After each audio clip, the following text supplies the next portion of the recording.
Querido amigo, hoje nós temos diante de nós o capítulo 16 do livro de Lucas.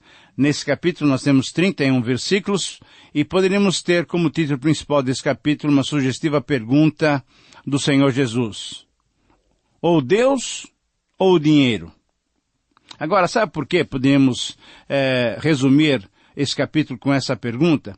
Porque o centro de Lucas 16 está no versículo 13, que diz assim: ninguém pode servir a dois senhores, porque ou há de aborrecer-se de um e amar a outro, ou se devotará a um e desprezará a outro. Não podeis servir a Deus e às riquezas. É isso mesmo. Não há meio termo. Ou servimos ao Senhor Deus, ou servimos ao Senhor Dinheiro. Exatamente. Ou ao Senhor Deus, ou ao Senhor Dinheiro. Alguém já disse, o capitalismo é um sistema que funciona porque se baseia no egoísmo humano. E o egoísmo, acrescento eu, é o contrário do projeto de Deus. Na verdade, o reino de Deus se alicerça no amor, que produz a justiça e transborda em fraternidade. O reino do dinheiro, ao contrário, repousa no egoísmo, que produz a injustiça e transborda na não fraternidade, ou seja, transborda em poder, riqueza e pobreza e miséria de outros. Poder e riqueza de uns e pobreza e miséria de outros. Então, o que fazer? Ora, aprender a ser sábio e usar bem o dinheiro. Então, com essa visão geral, vamos estudar cada um dos 5 parágrafos desse capítulo. Em primeiro lugar, em Lucas 16, vemos os versículos 1 a 8. E aqui nós temos a recomendação para sermos sábios em relação a questões financeiras. Essa parábola tem sido mal interpretada por alguns. Muitos acham que Jesus está recomendando as práticas desse mordomo infiel da parábola. Não, certamente não. A parábola elogia não as ações desonestas desse homem, mas o elogio é pelo seu atuar decisivo no momento de crise. Conforme nós já estudamos lá em Gênesis 24, Abraão também tinha um mordomo em quem confiou para arrumar uma esposa para seu filho Isaque. Davi, o rei de Israel, também tinha mordomos, conforme estudaremos em 1 Crônicas 28. Eles tinham a responsabilidade e o controle dos pertences e até mesmo dos próprios filhos dos seus patrões. Esses filhos estavam até nas mãos dos mordomos, que controlavam, na verdade, tudo. Paulo diz também em 1 Coríntios 4:2, que o que é requerido de um mordomo é que se mantenha fiel, que seja encontrado fiel. Mas nessa parábola nós temos exatamente um mordomo que faz o contrário disso. Esse mordomo era um mordomo infiel. A vinda de Jesus levava e ainda leva os homens hoje a uma decisão. Ora, se as pessoas mundanas e desonestas sabem tomar boas decisões em momentos difíceis, o que Jesus recomenda é que os filhos da luz, nós, os cristãos, também devemos saber atuar de modo decisivo nos momentos importantes. O que se recomenda nessa parábola é a astúcia, a sagacidade, a habilidade, a sabedoria, que foi usada por esse mordomo, e não as suas práticas desonestas. Não, isso não. Essa parábola não é nenhum exemplo de moral. Ao contrário, além de roubar os bens do patrão rico, esse mordomo, esse administrador, roubou ainda mais para dar um jeitinho e poder salvar a própria pele. Depois, quando fosse demitido do cargo. Na verdade, ele usou o dinheiro do patrão rico para fazer amigos que o acolhessem quando ele estivesse sem nenhum lugar para ficar. Esse mordomo desonesto não teve preocupações de tirar proveito da sua posição de administrador dos bens do seu patrão. Mas conforme o versículo 2, que relata a definição do seu patrão, em dizer-lhe, presta contas da tua administração, porque já não podes mais continuar nela, isto é, sabendo que iria perder o emprego, pensou consigo mesmo, conforme o versículo 3, que farei, pois que o meu senhor me tira a administração? Ora, sabendo que, se fosse prestar contas, seria reprovado, esse homem, então, esse mordomo desonesto, planejou para sair-se bem daquela situação. Veja bem, esse homem tinha vergonha de pedir esmola, mas não tinha vergonha de roubar.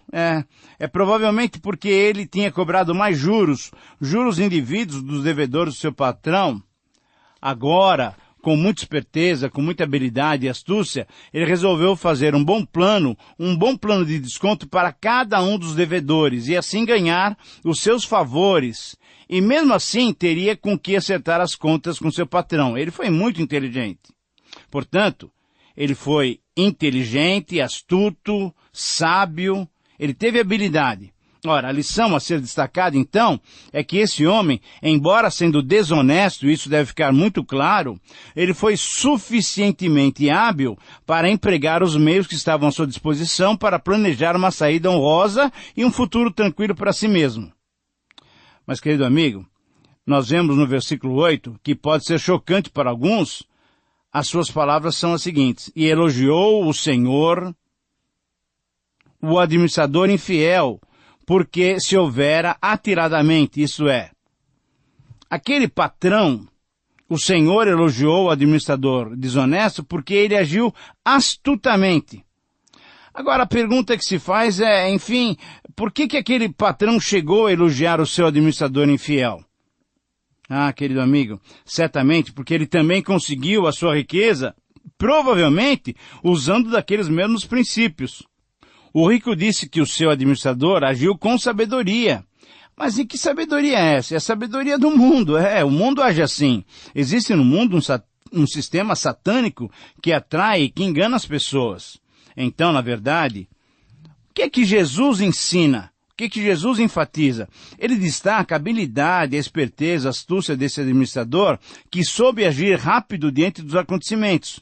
Pois é, Jesus disse na verdade o seguinte: os filhos de Deus precisam aprender com os filhos do dinheiro.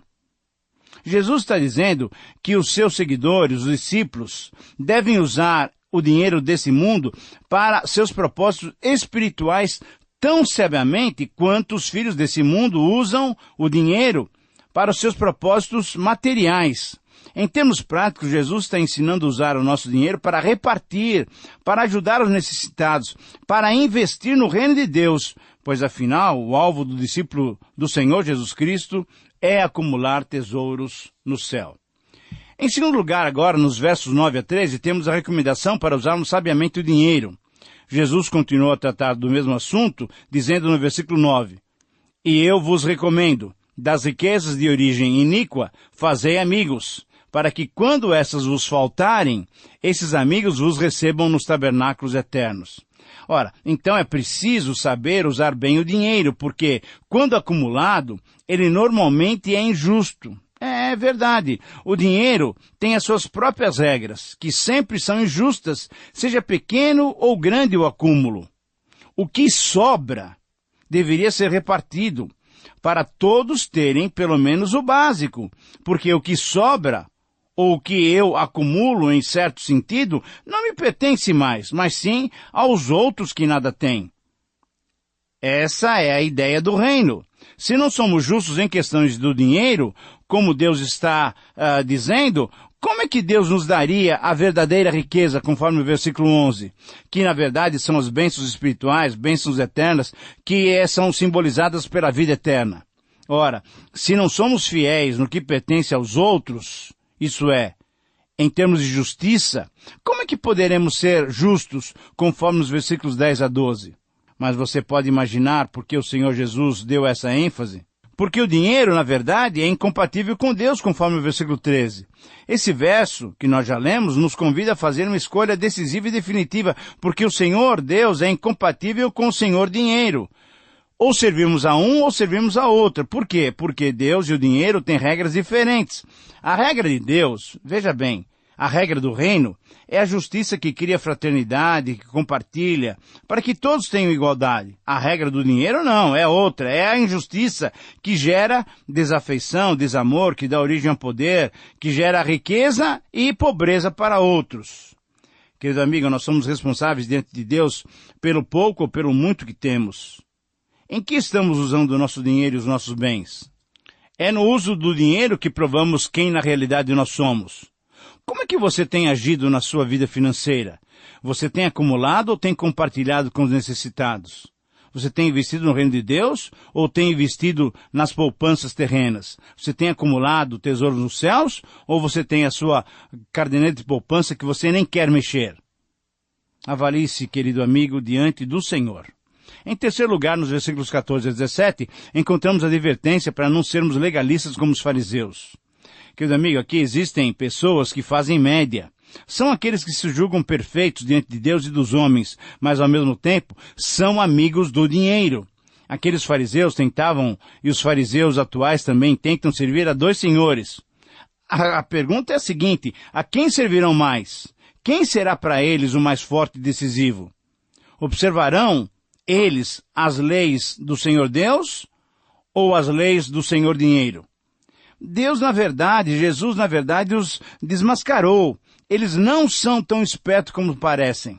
Eles podem enganar os homens e não a todos eles enganam a todo tempo.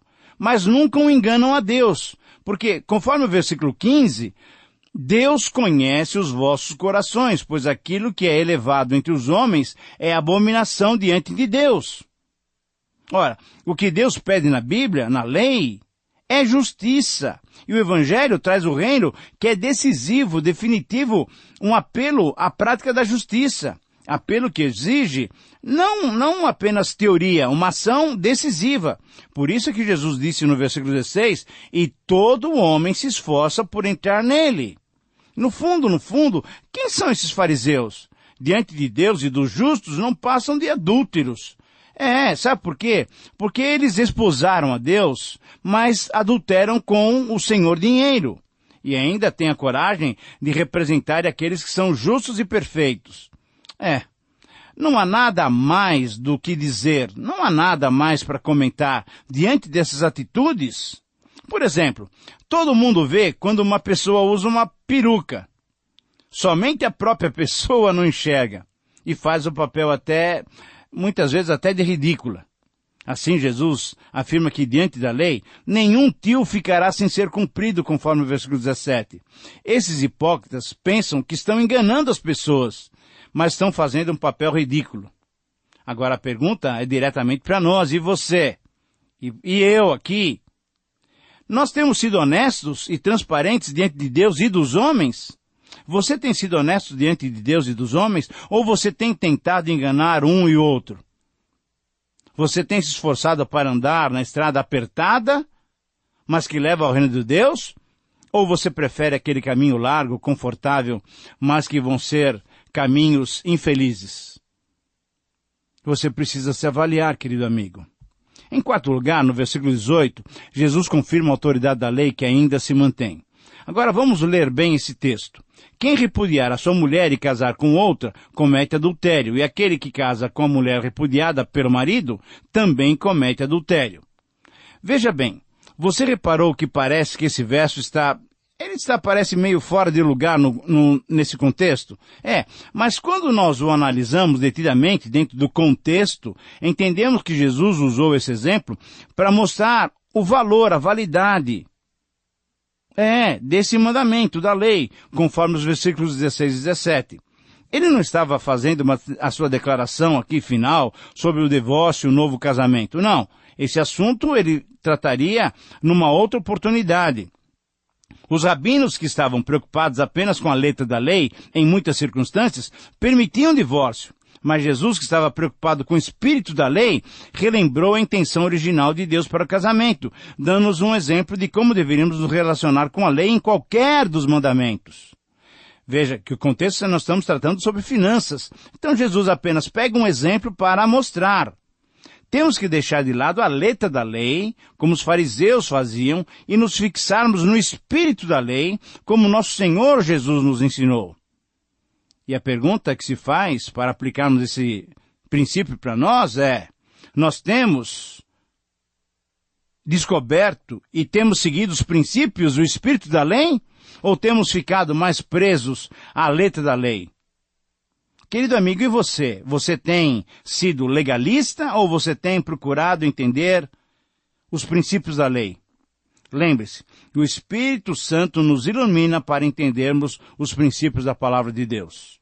Em quinto lugar, agora, nos versículos 19 a 31, temos a história do rico e do Lázaro.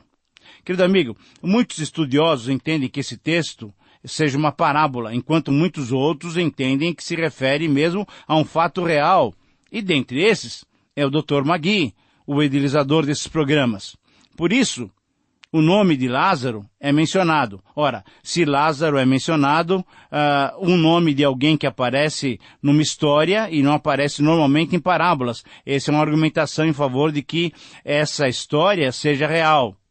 Além disso, durante muito tempo pensou-se que essa história era uma espécie de geografia do inferno e uma análise psicológica dos sentimentos dos condenados. Mas parece, que nós temos muito mais do que isso daqui. Essas discussões são periféricas. O que essa história quer mostrar é que os ricos cavam um abismo que os separa da vida e que esse abismo não pode ser transporto. Então, ao invés de termos detalhes sobre a vida após a morte, o objetivo de Jesus aqui, ao contar essa história, era ensinar que o dinheiro não é prova do favor e das bênçãos de Deus, e nem a pobreza é prova do castigo ou da maldição do Senhor. Não, esse rico, como louco lá do capítulo 12 que nós já estudamos, sendo indiferente ao sofrimento de Lázaro no presente, ele não se preocupou nem com o futuro dele, com a sua vida após a morte. E lá ele viu que todos os seus bens não lhe valiam de nada. Mas vamos detalhar mais essa história. Primeiro, um rico e um pobre. O rico se vestia com roupa estrangeira e se banqueteava com os amigos todos os seus dias. O pobre doente ficava caído à porta do rico com cachorros, lambendo-lhes as feridas, à espera das migalhas que caíam da mesa do rico. Mas veja bem, não eram bem migalhas como nós costumamos hoje em dia entender migalhas. Na verdade, eram pedacinhos de pão que naquele tempo eram usados como guardanapo, porque não tinham guardanapo para limpar e enxugar a boca e as mãos daqueles que estavam fazendo refeição. E depois, então, esses pedacinhos de pão eram atirados no chão. Era esse o alimento de Lázaro. Conforme o versículo 22, um dia o pobre morreu e foi para o seio de Abraão, isto é, foi para um lugar de vida, foi para o paraíso. E ainda no versículo 22, o rico também morreu e foi sepultado. Demonstrando então, até nesse último detalhe, a diferença entre os dois. Um morreu e já foi direto para a glória, e o outro morreu e teve uma celebração, um culto fúnebre. Mas o rico foi para o inferno, ficando em tormento. Uma segunda observação. O que está por trás disso tudo? Justamente o contrário do que parece à primeira vista. O pobre se banqueteava agora no céu, enquanto o rico sofria no inferno. O rico não foi para o céu, ele foi para o inferno. Ele estava em tormento. Ele não foi para o inferno só porque fosse rico. Não. Ele foi para o inferno porque era um rico e era avarento. Ele era rico e era incrédulo. O inferno é um lugar dos incrédulos, é um lugar dos condenados. E depois da morte, nem mesmo uma migalha simbólica, isto é, uma gota d'água, poderia passar de um lado para o outro. Por quê? Ora, porque entre o rico e o pobre há um abismo imenso, intransponível. Mas quem é que cavou esse abismo? O próprio rico, durante a sua vida aqui. Com a morte o homem não termina, não se acaba, não, certamente não. Vemos por essa história que a morte física não é o fim de tudo. Terceira observação, depois da morte, começa uma outra história. Por isso, era impossível ao pobre ir até o rico e dar-lhe um pouquinho de água, um pouquinho da vida com que Deus nos presenteia. Uma quarta observação. Então, o que fazer, diz o rico? Já que estou perdido, que o pobre então vá até os meus irmãos, igualmente ricos, e os previna. Mas esse é um pedido impossível, porque conforme nós temos falado, existe um abismo que o rico cavou. Não há negociação entre o céu e o inferno. Além do mais, os ricos são letrados, podem ler a Bíblia, ou melhor, podiam ler o Velho Testamento, Moisés e os profetas. O profeta Isaías, por exemplo, em 58, versículo 7, dizia o que eles deviam fazer. Eles deviam repartir a comida com quem passa fome, hospedar em sua casa os pobres sem abrigo, vestir aquele que se encontra nu, e não se fechar à sua própria gente. Mas os ricos, eles não estão dispostos a isso. E agora, no versículo 30, o rico ainda insistiu. Se um dos mortos lhes aparecesse, levarão um susto e eles vão mudar de vida. Mas será mesmo? Será que quem não aceita a mensagem do Antigo Testamento, onde o poder de Deus é relatado do começo ao fim, aceitaria alguma coisa assim, como um fantasma, algo sobrenatural? Certamente não. E além disso, é impossível haver contato com os mortos. Quem não se abre à palavra de Deus também não se abre a Jesus, mesmo Jesus ressuscitado, conforme o versículo 31. E assim se chega ao final dessa história. Mas a pergunta é a seguinte, e daí o que vai acontecer? Ora, depende de cada um. Cada um tem a chance de ser prudente, inteligente e humilde, servindo a Deus e ganhando a vida, ou então ser insensato, orgulhoso e preconceituoso, servindo ao dinheiro e terminando sem qualquer chance de mudança. E você? Como é que vai a sua vida? Você tem certeza de que estará, depois da morte, no seio de Abraão? No paraíso? Ou você está com dúvidas? Lembre-se, agora, exatamente, durante esses anos de vida aqui na Terra, nós temos total possibilidade, ainda há oportunidade de termos certeza onde nós poderemos passar a eternidade. O que você precisa fazer? Confiar plenamente no Senhor Jesus Cristo e começar a praticar as obras que Ele tem falado para que pratiquemos. Abra o seu coração a Jesus, abra o seu bolso aos necessitados. Bom, estamos chegando ao final de mais um tempo de estudos no Evangelho de Lucas. Hoje o capítulo 16, como você pode ter percebido, falou muito sobre dinheiro. E nessa área, uma área muito prática, nós precisamos ter toda a inteligência, toda a sabedoria, para glorificarmos a Deus através daquilo que Ele mesmo tem nos dado, através do nosso dinheiro, através do seu dinheiro que Ele tem dado para nós. Espero que você tenha disposição de avaliar a sua vida diante do Senhor pela palavra que Ele nos trouxe. Depois, escreva para nós. Queremos colocar o seu nome em nossa lista de oração. Por e-mail ou por carta, queremos receber a sua correspondência. Que Deus o abençoe. Um grande abraço.